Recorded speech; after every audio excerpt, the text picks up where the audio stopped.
bom klaster RBK-250 yang dulu dimiliki Indonesia. Halo sahabat Topik News, Assalamualaikum warahmatullahi wabarakatuh.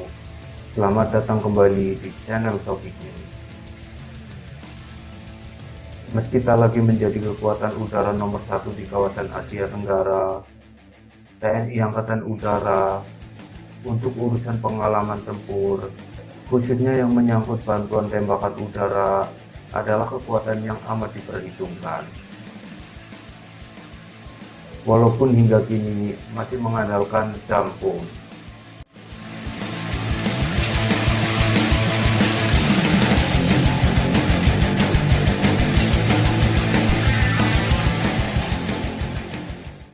Dalam catatan TNI Angkatan Udara punya pengalaman dalam menggunakan bom klaster, bom tandan, atau ada yang menyebut sebagai bom curah. Karena punya daya rusak yang besar, bahkan tak jarang menimbulkan collateral damage, penggunaan bom klaster telah dilarang dalam hukum humaniter internasional.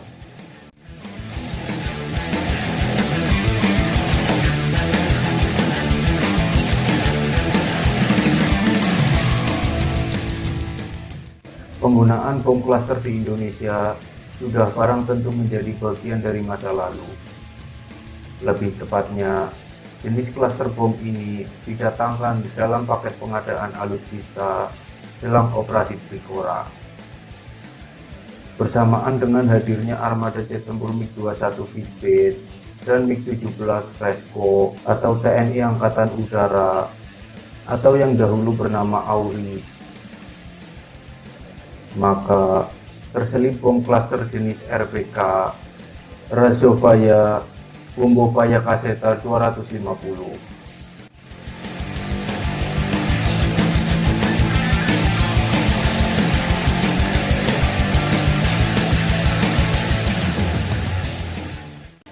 Mengintip dari buku Operasi Udara di Timur Timur karya Hendro Subroto, disebutkan jelang operasi Trikora di era 60-an, TNI Angkatan Udara mempunyai jenis bom FAB 250, ZAB 250, dan bom bakar yang kesemuanya adalah buatan Uni Soviet.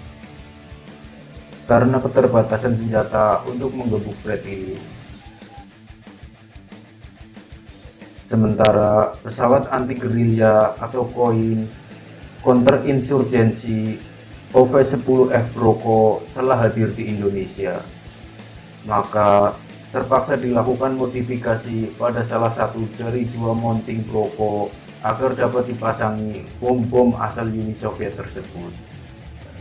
Maklum, saat OV-10F Broko diterima TNI Angkatan Udara pada tahun 1979, ada ketentuan bahwa alutsista yang dibeli lewat program FMS, Forage Military Sales, itu baru bisa dibelanjakan senjata berupa bom MK82 setelah lewat 3 tahun dari masa pembelian.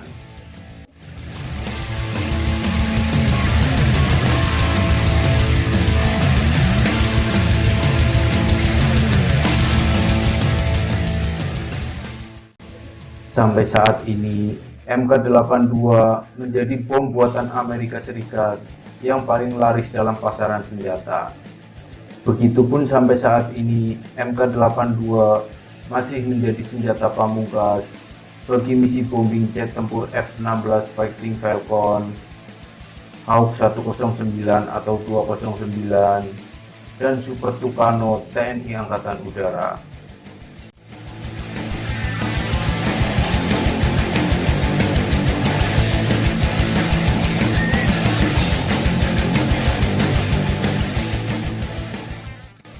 Dikutip dari indomiliter.com, bom RBK-250 dan bom-bom besutan Uni Soviet disebut-sebut telah habis digunakan dalam mendukung operasi Saroja.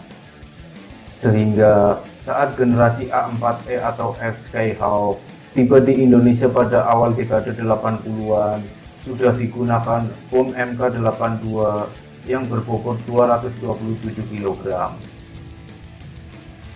sehingga saat generasi A4E atau F Skyhawk telah tiba di Indonesia pada awal dekade 80-an, sudah digunakan bom MK82 yang berbobot 227 kg dan bom MK81 yang beratnya 113 kg.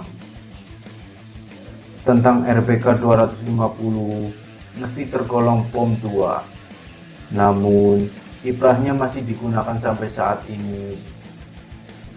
Dalam beberapa jurnal internasional disebut RPK 250 masih digunakan pada tahun 2015, tepatnya pada konflik bersenjata di Libya Timur.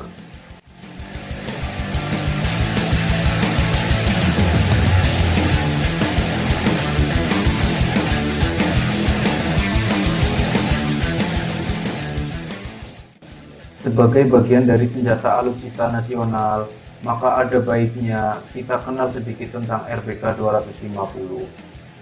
Label lengkapnya adalah RPK 250 ZAB 2,5, ada identitas 250, menyiratkan bahwa bobot bom ini mencapai 250 kg.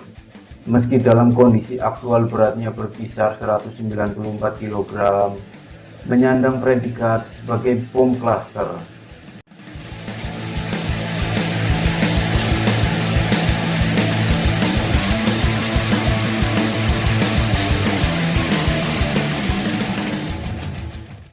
RPK 250 menyandang predikat sebagai bom klaster. Maka di dalam RPK 250 terdapat ruang kargo yang menyimpan bom-bom ZAB 2,5 yang berupa amunisi pembakar. Di dalam kargo RPK 250 dapat dimuati 48 bom kecil atau bom lead ZAB 2,5. Setiap bom punya bobot 700 gram. ZAB 2,5 akan meledak lewat proses ejection dari misiu yang terdapat di kargo. Sementara proses pembakarannya terjadi melewati media udara oksigen. Prinsip kerjanya mirip dengan termobarik, yakni peledak yang akan menghasilkan gelombang ledakan dengan durasi yang lebih lama. Pola ini juga dikenal dengan sebutan air fuel dome, yang ditargetkan untuk memanggang pasukan infanteri sehingga dapat mengakibatkan korban jiwa dalam jumlah besar. Termobarik mengandalkan oksigen dan udara untuk pengoperasiannya, dan sangat pas untuk menghajar target infanteri yang bersembunyi di dalam terowongan, gua, atau bunker. Selain itu, karena mampu menebar banyak bom lead, bom ini juga sangat pas untuk misi penghancuran landasan pesawat terbang lawan.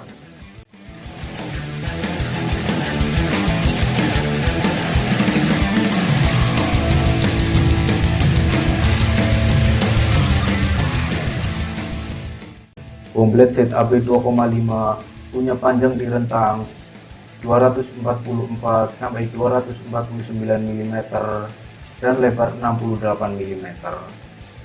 ZAB 2,5 ditawarkan dalam 3 varian UB amunisi, yakni varian 1 dengan berat 2,3 kg, komposisi pembakar termit, waktu pembakaran 150 sampai 180 detik. Varian yang kedua dengan berat 2,5 kg, komposisi pembakaran termit dengan waktu pembakaran 120 sampai 180 detik.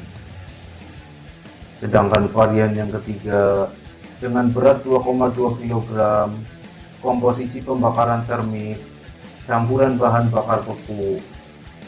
Sedangkan untuk waktu pembakaran 3 sampai 9 menit.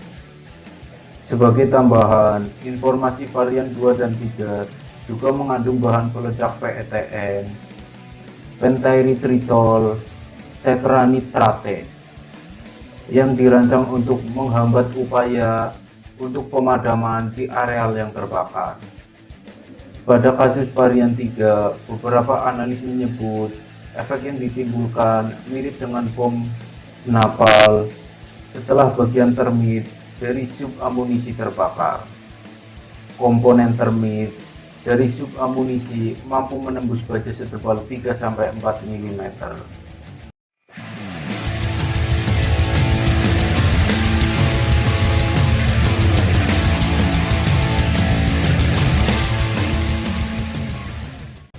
Temuan penggunaan bom RBK 250 terbukti digunakan di kota Derna, Libya Timur pada tahun 2015.